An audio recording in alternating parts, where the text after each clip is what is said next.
Hi guys, I'm Jason White. This is my channel, Jason's Weird Reads. Thank you for joining me.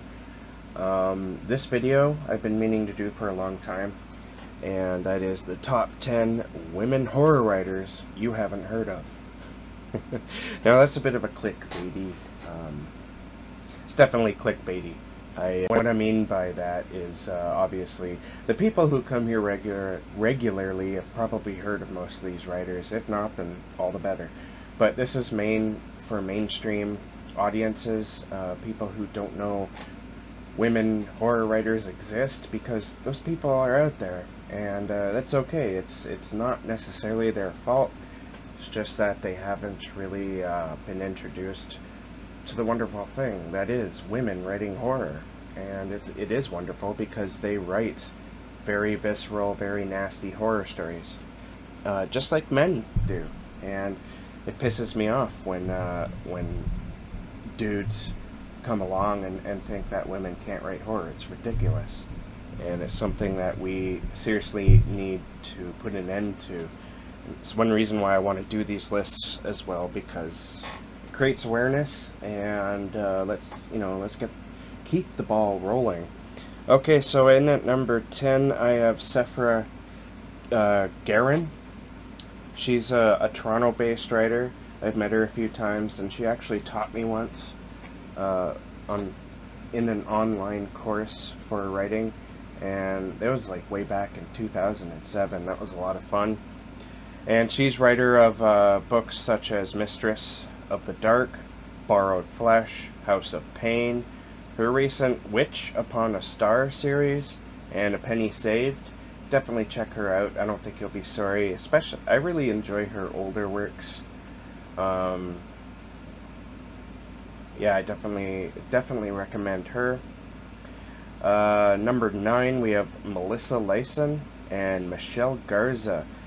These are relatively newer writers, and you may have heard of Mayan Blue, Those Who Follow, and Twin Lakes, The Autumn Fires. Mayan Blue, I believe, was nominated for a Bram Stoker award, though it didn't win. It was nominated for best effort in a first novel or something like that. In at number 8, I have Tamara Thorne. She has written, the most recent book of hers is Brimstone. It's a pretty awesome book. Haunted from 1995, and Bad Things that she wrote, I believe, is in 2002. She's a very prolific writer who also writes a lot with Alistair Cross, so I definitely recommend her. She's very prolific. Like, I don't know how many books she's written. It's well over 20 or 30 though.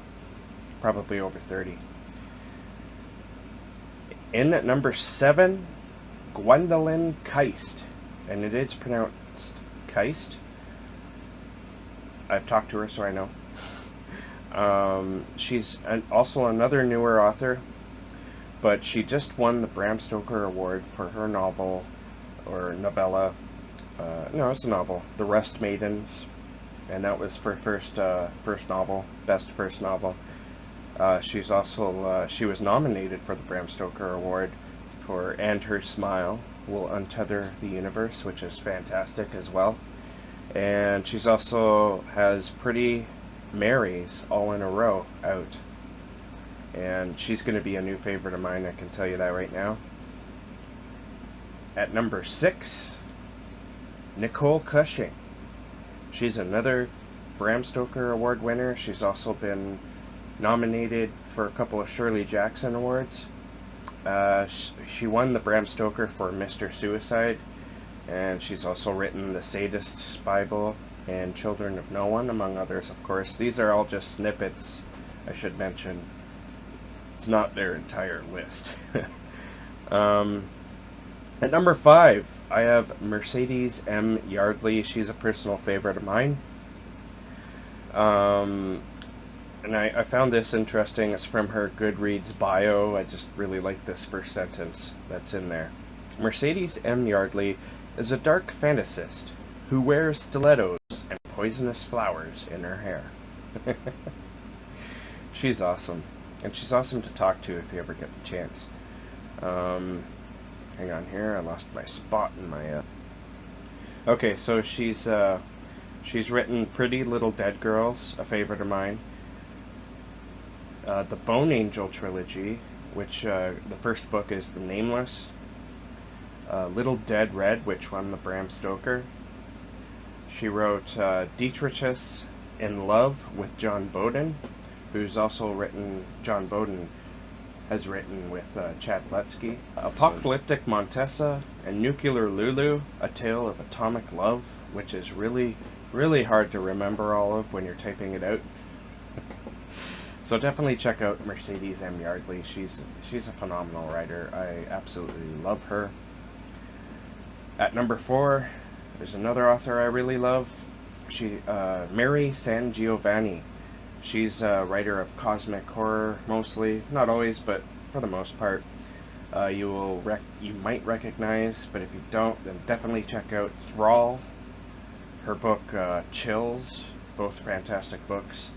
Savage Woods, her Kathy Ryan series.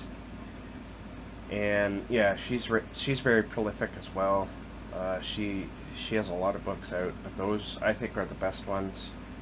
Sarah Langan, I've been talking about her a lot lately, and she has 3 full-length books out. She might have more, because I was looking at her Goodreads page for this list, and looked like there were some other ones, but I didn't check them out. I don't know what they are, but the main ones that I'm well aware of, and most people who do know her writing are aware of, is The Keeper and The Missing. Those books, The Keeper and The Missing, are connected in a way. I'm not going to get into too much of how they're connected because A, I don't remember, and B, I wouldn't want to spoil it anyway. And also Audrey's Door, which is a book I've been hyping a lot about lately. And I'm so very happy. In previous videos I've mentioned how she's only written those 3 books and then she kind of stopped writing. And I know that her having a family is one reason for her stopping. There's probably other reasons as well. Whatever the case, I'm happy to say that I saw on Facebook the other day that she has a new book coming out in 2020, so I'm looking forward to that very much so. Alright, so in at number 2 is a writer who doesn't like to be called a horror writer. She's more of a dark fantasist, but I've always considered her a horror writer, and that's Kaitlyn Kiernan. And she is writer of, and that's why she would have been number 1, I think, honestly, but because she doesn't like being called a horror writer, I kept her farther up the list, even if it's at number 2. But she was a favorite writer of mine for the longest time. She's writer of Silk, Threshold, The Red Tree, which is a favorite of mine. Same with Threshold, actually. All these books. The Drowning Girl. Countless short stories. Kaitlyn Kiernan is very prolific as well, and you could read her for a very long time and not run out of source material. She pushes herself really hard to write a lot, and what's stunning is how good everything is that she writes. Excuse me. And last, but certainly not least, is number 1. That's Gemma Files. Now, I put her at the top of this list because just a few years ago there's a really big Gemma Files buzz going on, and it was well deserved, I think, and it was when she won the Shirley Jackson Award for her fantastic novel Experimental Film. If you haven't read this book, you should probably change that and read it. It's a fantastic book, and I love it because it takes place in areas that I'm familiar with, that being Toronto. It also goes up north. So, I'm familiar with it. It's the area I'm from. I'm not from Toronto. I live about an hour and a half north of Toronto, but I think you get the picture. I've been to Toronto a lot.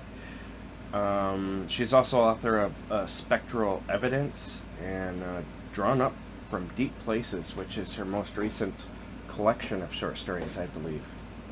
Alright, so that is my top 10 list. women horror writers you probably haven't heard of. It's a little bit tongue-in-cheek there, the title, and a little bit sarcastic. So if you watched this long, thank you for hanging in there. And please, like, subscribe, and comment. Tell me about your favorite women horror writers. And I was wondering if you guys like the new setup.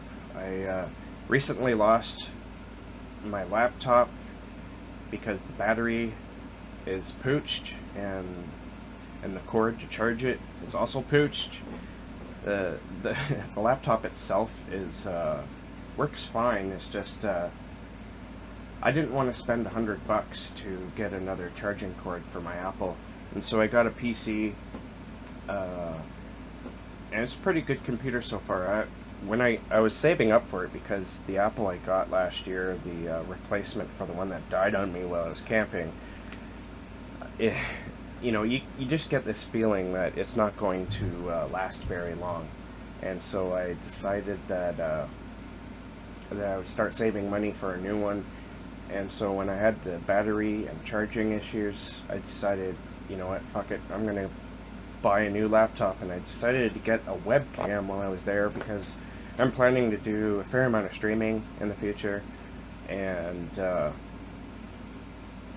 so I thought, maybe I could start recording videos with my webcam. I used to use my cell phone. So if you like the new getup, let me know. Still very much an in-process thing. But anyways, thank you for watching, and keep being creative. I will catch you in the next bookish video.